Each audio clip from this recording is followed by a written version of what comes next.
Vous êtes sûrement posé cette question. Attendez, j'ai refait, j'ai oublié mon texte. Putain le con. Les amis, oula, ça suit pas trop la voix.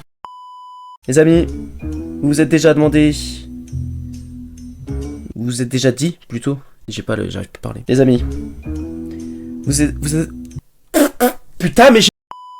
Les amis, vous vous êtes sûrement dit... Papa, maman, je veux être comme ce joueur. Je veux être comme Michael Jordan. Je veux être comme LeBron James. Je veux dunker comme Russell Westbrook. Vous vous êtes sûrement dit ça. Basketteur qui me regarde. Et ou basketteuse, bien évidemment, quand même. C'est ce qu'on va découvrir aujourd'hui. Avec ce quiz, pour savoir quel joueur je suis. Donc on va démarrer. On va pas perdre plus de temps. C'est parti. Allons-y. Let's go. Allez, on commence. Première question. Comment réagirais-tu face à une défense serrée? Donc, je cherche la meilleure passe pour faire des jeux à l'adversaire, je tente un dribble audacieux pour me frayer un chemin, ou je motive mes coéquipiers et j'organise l'attaque. Les amis, moi avec mon style de jeu, éventuellement c'est la réponse 2. Bien évidemment, je suis un dribbleur, moi je passe audacieusement pour me frayer un chemin.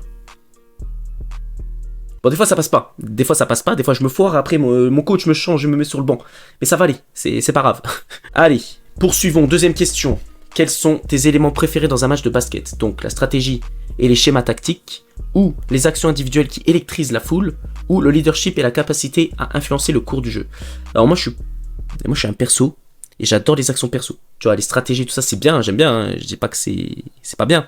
Et que c'est pas beau à voir. Mais les actions individuelles, quand l'autre il le fait crosser ou quand il lui martyrise un dunk sur la gueule. Mais les gars, c'est le truc le plus excitant que j'ai jamais vu dans le basket, en fait. Tu vois le truc. Donc moi je dis action individuelle. Tout de suite. On perd pas de temps. Voilà. Question 3. Quelle est ta réaction après un match gagné? Analyser ce qui a bien fonctionné et ce qui peut être amélioré. Célébrer avec une performance digne d'un MVP. Donc du meilleur joueur. Féliciter l'équipe et souligner l'effort collectif. 1 ou 2. Non, 1 ou 3. Ou 2, mais 2 c'est vraiment... c'est en match, quand je fais le kéké. Mais c'est après un match gagné, donc en soi, féliciter l'équipe et souligner l'effort collectif. Je fais plus ça. On va se calmer, je suis personne. Question 4. Quel type d'entraînement préfères-tu? Ah ça les gars, les entraînements ça me connaît hein. Alors, des exercices tactiques et des simulations de match, des concours de tir et des défis d'habileté, des séances axées sur le renforcement et l'esprit de l'équipe. Moi je préfère les trucs de tir, plus travailler ses shoots et défis d'habileté, moi j'aime bien, tu vois, c'est un truc ça me parle, tu vois, des exercices tactiques c'est bien, ok je dis pas, mais c'est chiant parce qu'on bouge pas assez, tu vois, on parle plus de faire la strat que de, voilà, de bouger. Et moi je suis quelqu'un d'hyperactif, donc j'ai besoin de bouger, tu vois, donc des concours de tir et défis d'habileté. Question 5. Comment te comportes-tu en dehors du terrain? Je reste discret et je me concentre sur ma préparation. Je profite de ma notoriété car j'aime être sous les projecteurs. Ou je suis un modèle pour les joueurs et j'assume mon rôle de leader. Réponse 1. C'est qui? On est qui pour dire je suis un modèle? On est personne, d'accord? Voilà. Surtout au niveau que je joue.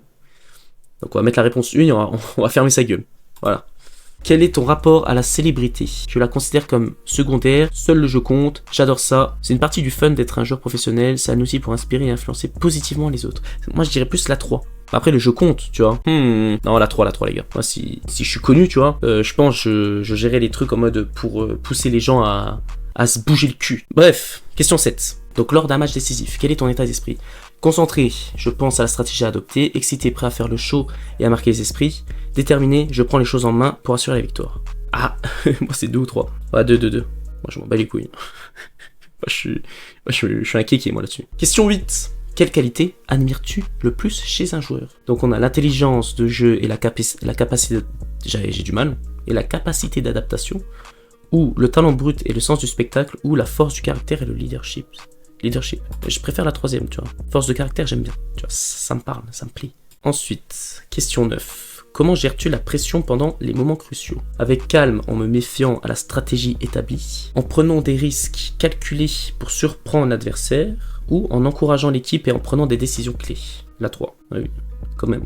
Question 10. Quel est ton style de jeu? Je suis un joueur polyvalent qui s'adapte à toutes les situations. Je suis un scoreur né, toujours à la recherche de points. Je suis un meneur d'hommes, toujours là pour diriger l'offensif. Moi, je préfère marquer des points. Après, je suis pas doué, je suis pas né pour marquer des points. Tu vois, il y a des matchs où je suis une grosse merde et je marque pas beaucoup, tu vois. Donc, je dirais polyvalent. Parce que je sais faire plein de trucs. Voilà. Question 11. Quelle est ta priorité sur le terrain? Assurer une défense solide et une attaque efficace, marquer de manière spectaculaire et dominer mon adversaire, ou garder l'équipe soudée et concentrée sur l'objectif. Je peux mettre les 3, il y a pas 3 possibilités. Ah, on peut pas. Moi c'est défense à fond et attaque à fond. Après le spectacle, je m'en bats les couilles. Hein. Si on peut gagner, je fais le mec. Mais sinon, on se concentre sur la défense, les gars, et l'attaque. En priorité. Question 12. Quel rôle préfères-tu jouer dans ton équipe? Donc, on a le cerveau tactique, toujours en train de penser au prochain truc. Ouais, c'est pas moi. La star incontestée, celle qui fait vibrer les foules. Ah, putain. Y'a pas des lunettes là? Y'a pas. Non, bah du coup, ça sera pas la 2. Ou le capitaine, celui qui guide et protège ses coéquipiers.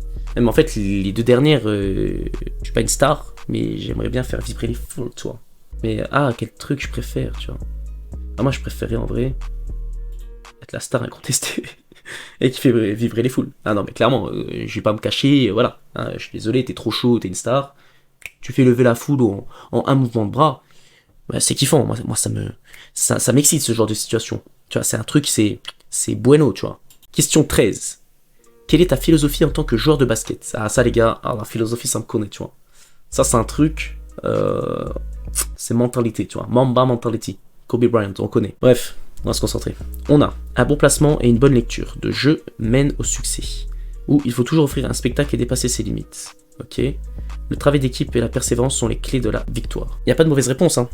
Mais moi, je préfère dépasser ses limites. Mais après, t'as un spectacle en plus. Moi, c'est encore bueno. C'est un petit truc. Qu'est-ce que vous voulez que je vous dise, hein?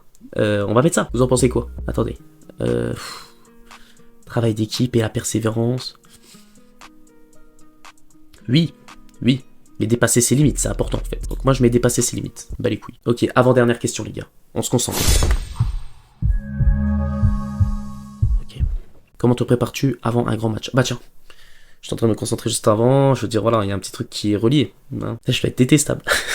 Comment je fais la rencontre? Bref, on a, je révise les tactiques et je m'assure de connaître les points forts de l'adversaire, je me concentre sur mon mental et ma capacité à faire la différence, ou je rassemble l'équipe pour un dernier discours. Alors, je m'en bats les couilles des discours. Moi, je me concentre sur mon mental et la capacité à faire la différence. Ah, ça c'est bien. Le mental, les gars, le mental.